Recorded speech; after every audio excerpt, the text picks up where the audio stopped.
pode ir. Então, assim, eles pegaram 2 grupos de pacientes e perguntaram, escuta, você come para viver ou você vive para comer? E dividiram em 2 grupos. Como assim vive para comer? Porque tem pessoas que a comida é muito importante, né? Falar, eu não fico sem o meu, sei lá, feijão com arroz. Feijão com arroz. Eu não fico sem o meu feijão com arroz, por exemplo. Eu não vou aceitar fazer isso aqui, porque eu quero sentir o gosto eternamente. Eu quero mastigar, eu quero engolir. Eu vivo para comer, né? E o outro grupo disse, não, eu como para viver. Né? Então, assim, se eu tiver realmente que fazer esse procedimento, eu faço, porque a minha preocupação maior é a vida. E aí houveram queixas, evidentemente, no grupo que encarava de forma negativa, mas a conclusão do estudo é que a maioria dos pacientes faria novamente. Pode ir? Tá? Aqui é um estudo prospectivo, né, de radioterapia nas glândulas salivares. Né? É um estudo francês, né? E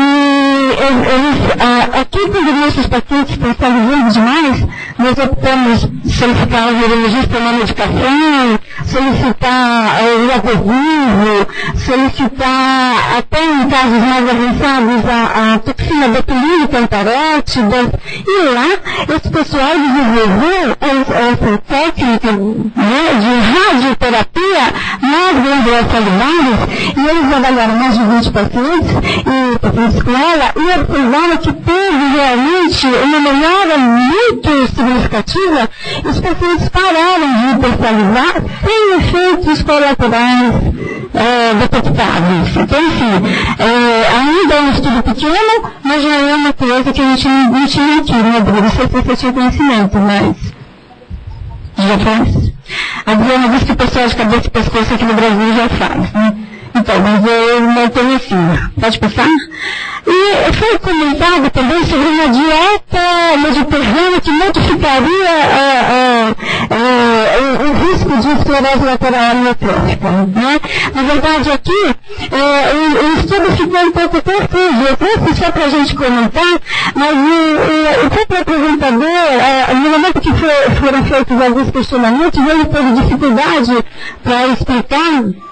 Mas, em suma, ele avaliou mais de 700 pacientes e comparou com mais de 2.000 controles, né, normais, e identificou, porque buscava o risco da esclerose lateral esporádica nessa população holandesa. Né, e, na verdade, a conclusão dele, apesar de não ter ficado muito claro em tudo, é que quanto mais a dieta, aquele grupo onde a dieta é mais light, mais branda, mais rica em fibras, né, em frutas, vegetais e mais pobre em gordura, o risco de ela é menor. E é maior naquela população onde a dieta é desregrada, né, extremamente rica em gordura. Mas, enfim, foram perguntadas muitas coisas e ele não conseguiu descrever. Pode ir? E agora, um trabalho muito interessante também da área de nutrição, que a deficiência severa de vitamina D apresentou-se fortemente correlacionada com o pior prognóstico na esclerose lateral amiotrófica. Né? Aqui eles dividiram em grupos, paciente que tinha deficiência leve de vitamina D, aqueles que tinham uma deficiência moderada e aqueles que tinham uma deficiência mais severa, comprometimento maior. Indiscutivelmente, o grupo que apresentava uma deficiência mais acentuada da vitamina D teve realmente um pior prognóstico da esclerose lateral amiotrófica. Os pacientes tinham ela e eles chocaram essa deficiência. Né? Então, assim, se você... É uma coisa para que os nossos médicos aqui também não precisam isso, mas assim, quem não está aqui com a gente, vem de outras regiões, fica atento em relação à vitamina D. Né? E aqui também um trabalho da área de fundo, né, em relação a utilização de uma cirurgia plástica realizada nessa região de faringioma, né, através de uma aspiração de gordura abdominal do próprio de vida, autóloga, né? Porque você tem uma barriguinha, tá vendo que eu tenho vontade, tem um pouquinho de barriga, né? Uma barriguinha provavelmente aspira-se essa gordura da barriga, passa por um processo de centrifugação, eu não sei exatamente como denomina, cuidado com esse material, depois injeta nessa região parisiana, objetivando melhorar a ação de glutalatina.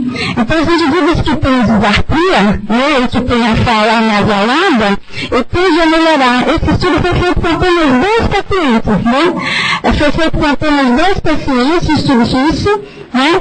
E um deles voltou a ficar, eles ficaram muito bem. A priori começaram a falar praticamente normalmente. E depois, alguns meses depois, um deles ficou novamente com comprometimento, e aí eles aguardaram 7 meses para repetir o procedimento nele. Repetido o procedimento, ele também melhorou a articulação da palavra, a respiração para falar melhorou, né? E a sonoridade, que são aspectos envolvidos na questão da disartria, e a sonoridade melhoraram significativamente. Então é um estudo bem tímido ainda, mas o resultado é bem promissor. Pode ir?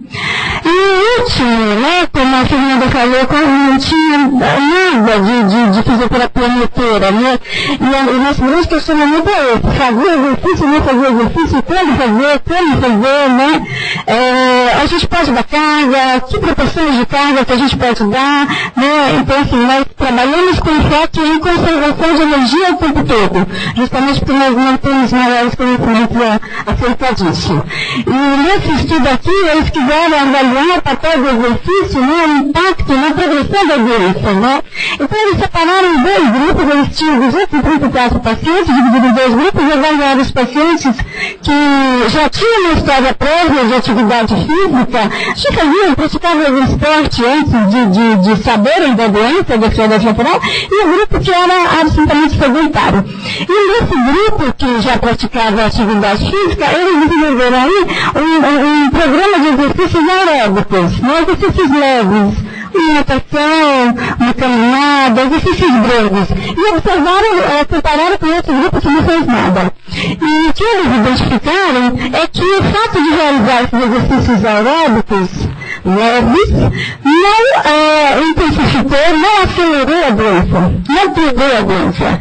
Então, assim, não teve significância no estudo, mas tem uma tendência que demonstra que a aquaterapia ou a fisioterapia aquática gera maiores benefícios do que os demais procedimentos. Então é isso. Muito obrigada.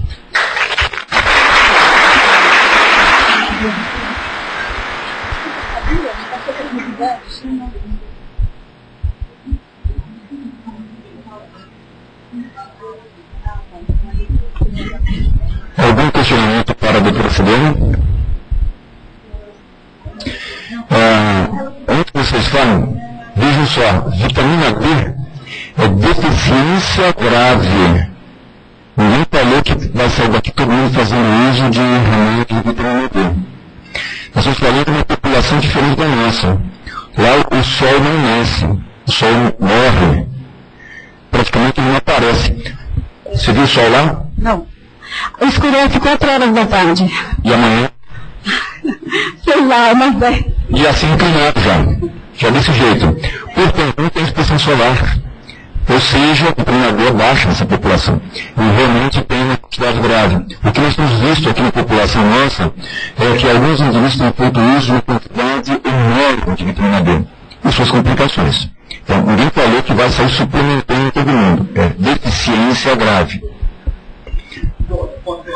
Se o Evaldo vai fazer uma pergunta.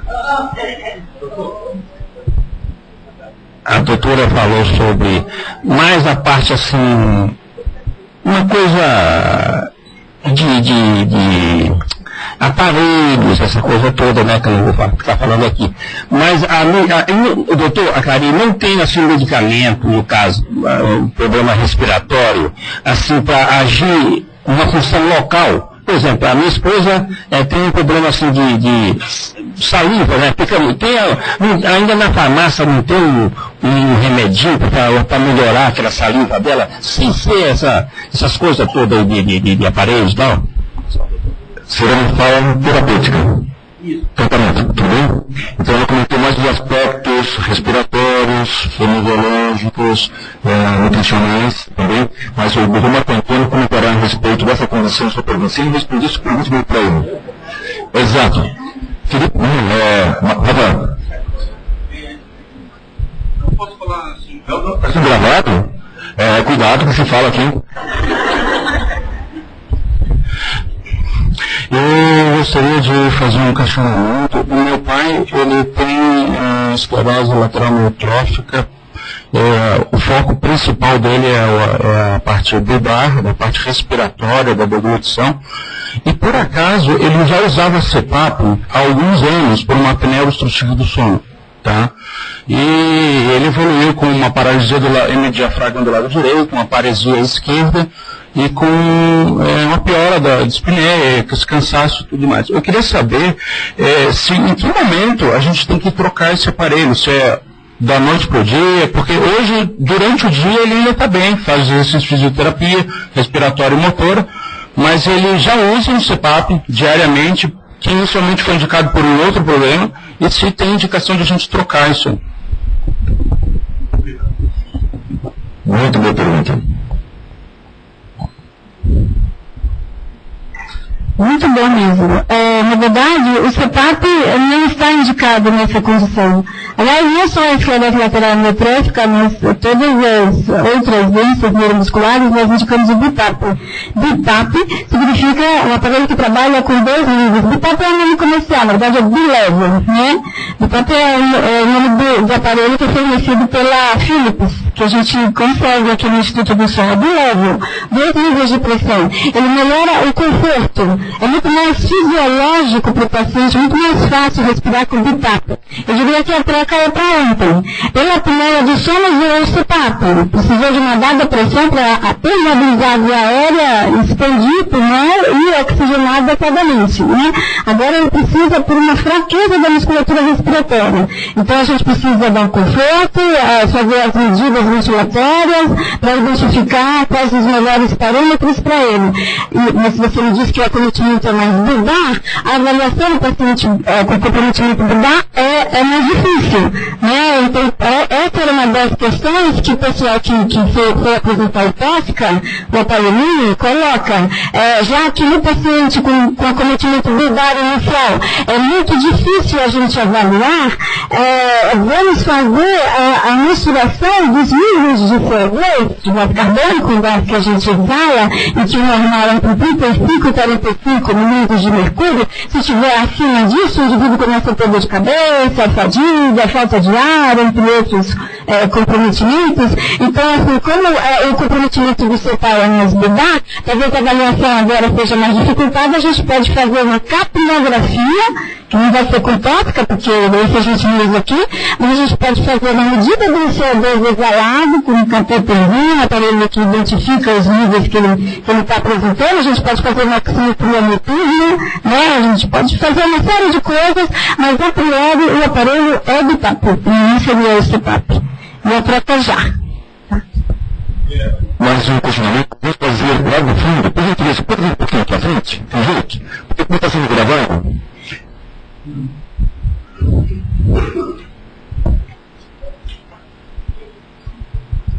Bom dia. Meu nome é Marcelo, cuidador da minha sogra, né? E eu queria fazer um reparo só com relação à vitamina D. A gente não pode esquecer que os pacientes numa fase mais avançada, cada vez mais sofrem menos exposição solar e também tem um questionamento com relação à alimentação. Algumas restrições. Talvez seja necessário fazer uma avaliação da vitamina D.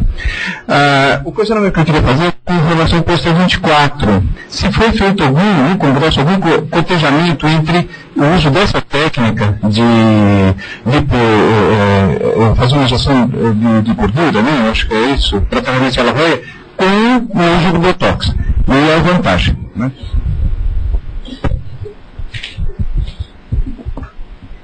Como eu disse, esse estudo aqui foram só 2 pacientes, né? É um estudo muito preliminar.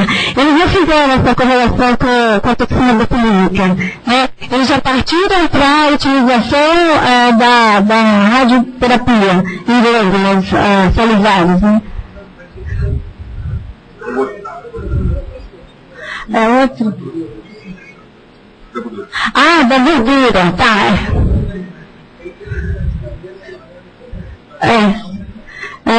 Então, o que foi que ele perguntou? Desculpa. Acho que é com relação com botox.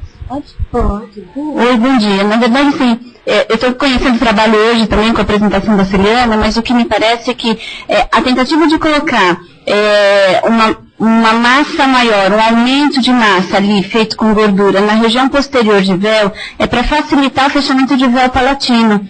E que isso funciona muito bem nos casos de hipernasalidade. Em dado momento da evolução, pode acontecer do paciente ter uma hipernasalidade, fica aquela voz mais nasal, e que significa o quê? Está tendo muito mais escape de ar pelo nariz. Se eu aumento essa massa pela injeção de gordura, eu consigo restringir esse espaço e aí eu ganho um pouquinho mais de fluxo aéreo pela boca, minimizando essa nasalidade que às vezes compromete a inteligibilidade de fala e atrapalha até para a pessoa entender, ou pelo próprio desconforto de quem fala. E o uso da toxina, isso seria, na verdade, não estaria relacionado aqui. A toxina não visaria preenchimento, visaria aí ou na glândula para minimizar a ação da glândula salivar, ou no músculo, que a gente nem indicaria aqui nesse caso. Tá bom? No tocante à radioterapia, o interessante é que passa por budismos, por ondas. Faz-se, deixa de se fazer, de repente o outro apresenta, ou alguma coisa, mas os resultados não são tão interessantes do que parece. Porque se fosse tão interessante, assim não teria mais frequentemente. De repente alguém vem fazendo um resultado desse tipo. Por isso que a toxina botulínica, ela tem sido mais frequentemente utilizada nessa parte. Me pergunta mais, doutora Celiana. Tudo bem? Obrigado, Celiana. Senhor Walter. O aumento da saliva não podia ajudar uma bombinha para puxar?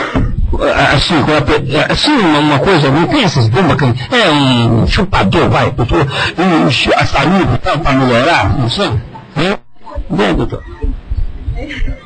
Na verdade, só complementando a pergunta anterior, é uma plástica mesmo, viu, Marcelo? É uma plástica que eles fazem, né?